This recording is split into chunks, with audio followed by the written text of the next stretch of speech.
Shalom, très chers bien-aimés dans le Seigneur.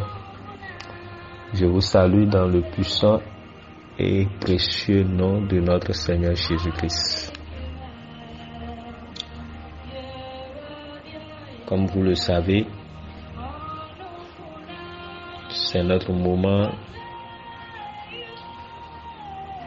de partage, d'exhortation à travers la parole de Dieu. Et avant d'aller écouter le message, prions au nom de Jésus. Dieu de gloire, nous te bénissons, nous t'honorons, nous te disons merci pour cette opportunité, pour cette grâce, pour ce privilège que tu ne cesses de nous donner.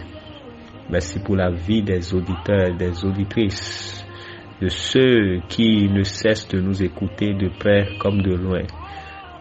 Ta parole est comme une pluie qui ne descend pas sans avoir fait ce pourquoi il est descendu. Je prie, Seigneur, que cela impacte la vie des uns et des autres. Que le cœur de chacun et chacune de tes enfants soit illuminé à travers ta parole. Reçois la gloire. Merci pour cette nouvelle semaine qui est bénie pour chacun et chacune. Dans le puissant nom de Jésus, nous avons prié. Amen. Bien-aimés dans le Seigneur, le thème de notre message est intitulé « Né de lui ». Alléluia. En tant qu'enfant de Dieu, tu dois comprendre que tu n'es plus une personne ordinaire, mais tu es né de Dieu. Et rapidement, nous allons ouvrir notre Bible dans 1 Jean chapitre 12, 1 Jean chapitre 1 verset 12 à 13, qui dit: mais à tous ceux qui l'ont reçu, alléluia, à ceux qui croient en son nom, il a donné. Il n'a pas prêté. Ce n'est pas qu'il donnera ou qu'il va donner, mais il a donné. C'est le présent. Un pouvoir de devenir enfant de Dieu. Et ces derniers sont nés pas par le sang, ni la volonté de la chair, ni la volonté de l'homme, mais par Dieu. Alléluia. En tant que chrétien, né de nouveau, tu n'es pas une personne ordinaire. Le chrétien n'est pas une personne ordinaire. Il est né de la classe de Dieu. Il est né dans la classe de Dieu. Être né de nouveau a fait de vous un participant de la nature divine, un associé du genre divin. 2 Pierre chapitre 1 verset 4. Lorsque vous étiez né de vos parents biologiques, vous êtes devenu un associé du genre humain. Vous êtes devenu aussi humain que vos parents qui vous ont donné naissance. Mais, cependant, bien-aimés, vous devez comprendre que cette vie humaine que vous avez reçue de vos parents était dépravée, condamnée à mort et corruptible. Cette vie est une vie sur laquelle Satan a une forte domination, une forte emprise. Par conséquent, elle devrait être supplantée par la vie et la nature de Dieu. Et c'est la raison pour laquelle Jésus a dit, ne t'étonne pas que je t'ai dit, il faut que vous naissiez de nouveau. 3 Jean 3, verset 7. Cette vie ne peut pas surmonter, vaincre, dominer l'ennemi si il n'y a pas une repentance, s'il n'y a pas de nouvelle naissance. Alléluia. C'est pourquoi nous devons comprendre, nous devons parvenir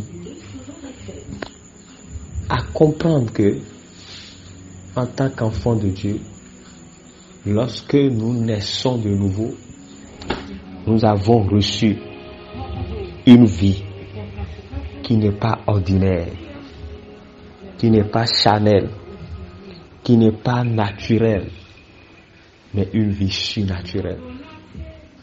Une vie surnaturelle. Une vie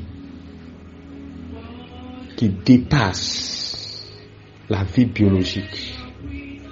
Maintenant que vous êtes né de nouveau, vous devez comprendre que la vie indomptable, incorruptible et transcendante de Dieu a supplanté votre vie humaine. Cela dépasse absolument l'esprit humain, l'esprit naturel. Le fait de penser qu'en réalité, nous sommes littéralement des fils de Dieu, nés de lui, est une question incompréhensible, est une question incroyable, inimaginable pour beaucoup aujourd'hui, bien qu'ils vont à l'église, qu'ils écoutent la parole de Dieu. Mais nous devons comprendre que c'est une vérité. Raison pour laquelle il n'est pas étonnant que Jean s'écrit. Il dit, voyez quel amour le Père a témoigné pour nous, pour que nous soyons appelés fils de Dieu, bien-aimés. Nous sommes maintenant fils de Dieu. 1 Jean 3, versets 1 à 2. Le mot traduit par fils est le grec techno. Il désigne en fait quelqu'un qui est né d'un autre. Contrairement au grec ios, qui n'est pas nécessairement un fils de naissance. L'apôtre Paul utilise le mot techno pour souligner que vous êtes réellement né de Dieu. Tout dans la vie, bien-aimé, se reproduit selon son espèce. Un aigle reproduit des aigles. Un chien donne naissance à des chiens. Et des humains donnent naissance à des humains. Maintenant, puisque Dieu a donné naissance, puisqu'il s'agit de Dieu ici, puisqu'il s'agit de ce que vous êtes né de Dieu, puisqu'il s'agit de ce que vous êtes fils de Dieu, qui vous êtes maintenant? Qui sommes-nous maintenant? Le Seigneur Jésus, citant le psalmiste, nous donne une réponse. Il a dit, n'est-il pas écrit dans votre loi, j'ai dit, vous êtes des dieux? Lorsque tu es né de nouveau, lorsque tu donnes ta vie à Christ, lorsque Christ prend corps, prend place Lorsque tu fais du Seigneur Jésus-Christ ton Seigneur et Sauveur personnel, ta vie a été supplantée par cette vie divine, par cette vie transcendante, par cette vie surnaturelle qui est Christ. Dans Jean 10, verset 34, la Bible dit, n'est-il pas écrit dans votre loi, j'ai dit vous êtes des dieux? Bien-aimés dans le Seigneur, pensez-vous de la même manière que vous penseriez à Jésus quand il a marché sur la terre, comme il a vécu sa marche extraordinaire? L'Écriture déclare tel qu'il est, tel nous sommes dans ce monde. Tel qu'il est, tel nous sommes dans ce monde. Nous sommes des associés du genre divin. Nous sommes des gens qui ne peuvent pas échouer. Nous sommes des gens dont la maladie ne peut pas venir visiter le corps et ravager le corps, l'organisme. Nous sommes des gens qui ne peuvent pas être désavantagés, qui ne peuvent pas être confus. Nous sommes des gens que la puissance des ténèbres ne peut pas prendre légèrement, prendre, attaquer, détruire, tuer, égorger, faire de ce dernier, faire de la vie de ce dernier ce que bon nous semble. La maladie, le problème de beaucoup de chrétiens aujourd'hui, c'est l'inconscience, c'est le manque de prise de conscience, manque de connaissance, manque de compréhension, manque de révélation de qui ils sont pour Christ et de qui Christ est ou eux. Dieu veut que tu grandisses avec lui. Dieu veut que tu saches que tu es sa maison, tu es son temple, tu es sa résidence. Et là où Dieu réside, l'ennemi peut régner. Là où Dieu règne, qui peut faire de ce lieu, qui peut faire de cette demeure ce que bon lui semble. Bien-aimés dans le Seigneur, nous avons une grande responsabilité. Nous avons un rôle à jouer en tant qu'enfants de Dieu. C'est vivre par la parole de Dieu. C'est marcher par la parole de Dieu. C'est pratiquer la parole de Dieu. C'est avoir du temps. C'est vivre. C'est d'être des disciples de Christ et non des religieux. Nous devons grandir pour Christ. Nous devons vivre pour Christ. Nous devons exercer notre autorité. Il dit à ceux qui l'ont reçu, il leur a donné le pouvoir d'être enfants de Dieu. Lorsque tu es né de nouveau, tu as reçu la capacité, tu as reçu un pouvoir. Ce pouvoir, c'est d'être un enfant de Dieu. Et lorsque tu es un enfant de Dieu, tu penses comme Dieu, tu parles comme Dieu, tu agis comme Dieu. Parce que tu as reçu un pouvoir. Qu'est-ce que tu es en train de faire de ce pouvoir?